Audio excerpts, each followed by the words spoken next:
Differentiation is a very simple idea at its core. It means we change our teaching to fit the many kinds of learners we have in our classrooms. Think about your students today. They are not all the same, are they? Some children seem to grasp new ideas almost instantly. Others need a little more time to process information. Some children love to read quietly in a corner. Others learn best when they are moving and talking with their friends. A lesson designed as one size fits all inevitably leaves some children behind. It can make some feel bored because the work is too easy. It can make others feel lost because the work is too hard. Differentiation is our way of making sure that every single child can participate fully. It is how we help them learn, grow, and feel safe enough to try new and challenging things. Why does differentiation matter so much, especially in English? The subject of English is wonderfully complex and has many different parts. We ask children to develop skills in reading, writing.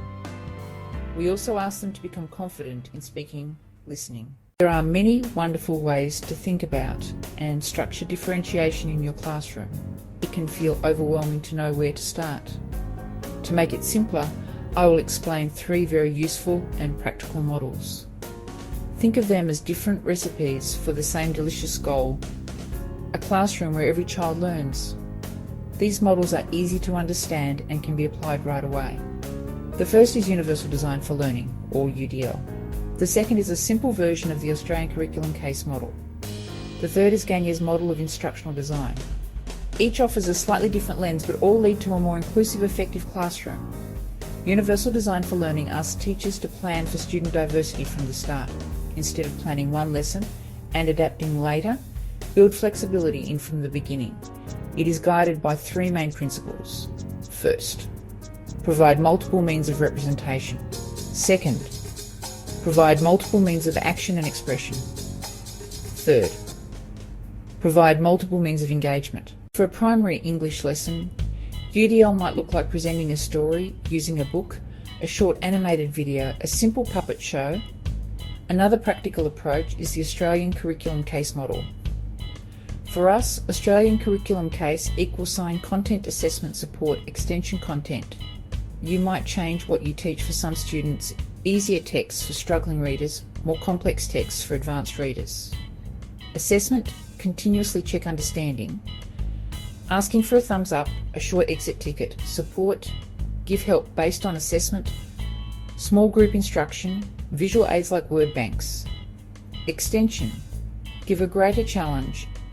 Add descriptive details to writing. Make connections to another story. The third model is Robert Gagne's Instructional Design. Gagne outlines clear, sequential events of instruction. Gain attention with a hook. Clearly state the learning objective. Help students recall prior knowledge. Present new content in small, manageable chunks. Guide practice and provide feedback. Give students an opportunity to show what they have learned. While UDL Australian Curriculum Gagne's model, they are all built upon the same foundational principles. Different roads, same destination, a classroom that honours student differences.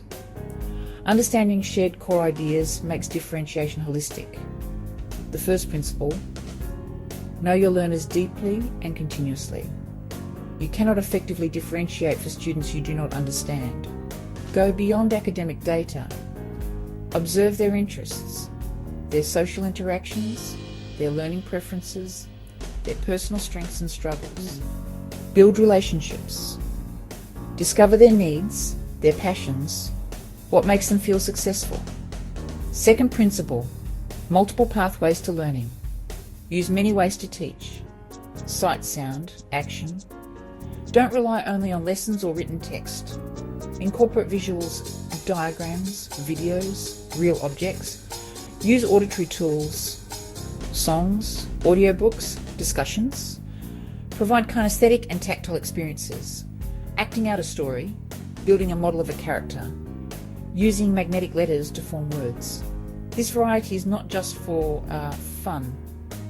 It gives clear entry points and access for more learners. Third idea: check for understanding often.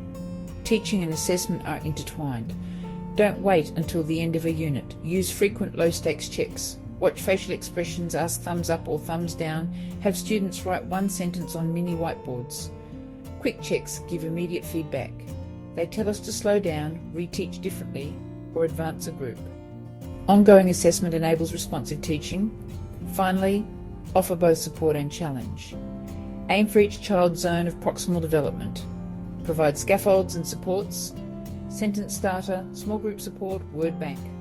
Also stretch learners, deeper questions, explore a topic in more depth, create something new.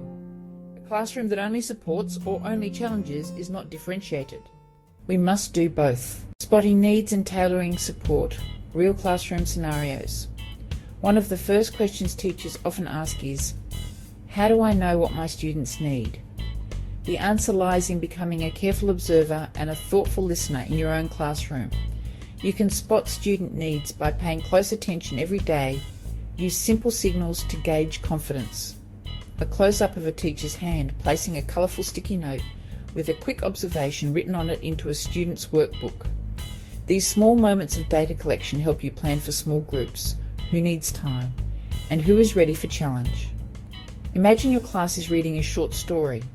Some read fluently, some sound out every word, some disengage at tough vocabulary, classic differentiation call. Use UDL for multiple access points, Australian curriculum case for levelled texts and extensions, and Gagneta hook, state goals, and group for targeted support. A step-by-step lesson plan using UDL, hook, present, practice, show. Hook first. Start with a short, engaging video clip. Present the story in several ways. Book, display the text, provide audio. Practice in stations, order picture cards, act with puppets, or create a comic story map. Assess with choices, draw the moral, explain to a partner, or write simple sentences. Then a quick whole class thumbs up or down to check sequence. The triple lens of access, engagement, and challenge. Once you begin trying these differentiation techniques, it is important to reflect on whether they are working. Access, engagement, challenge. These three words can become your guideposts as you refine your practice. No single technique will be perfect for every lesson or every child. Continuously mix and match strategies through these lenses to find what works for your students. Access. Can all children enter the core learning? Remove barriers, audio versions, pictures, clear, simple steps. Engagement. Do students care about this? Use choice, relevance, real-world tasks, games, collaboration. Challenge. Is each child growing? For some, write one sentence. For others, add descriptive detail or compare characters. Use tiered assignments and extensions. We have explored the heart of differentiation. It is the commitment to teaching every child by responding to their individual needs. It is not about creating dozens of separate lessons, but about making thoughtful, proactive adjustments. Universal Design for Learning, Australian Curriculum Case Framework. Gaines instructional steps. By watching closely and checking often, you can tailor support so learning feels possible for everyone. Your journey begins with one small change. Pick one idea and try it this week.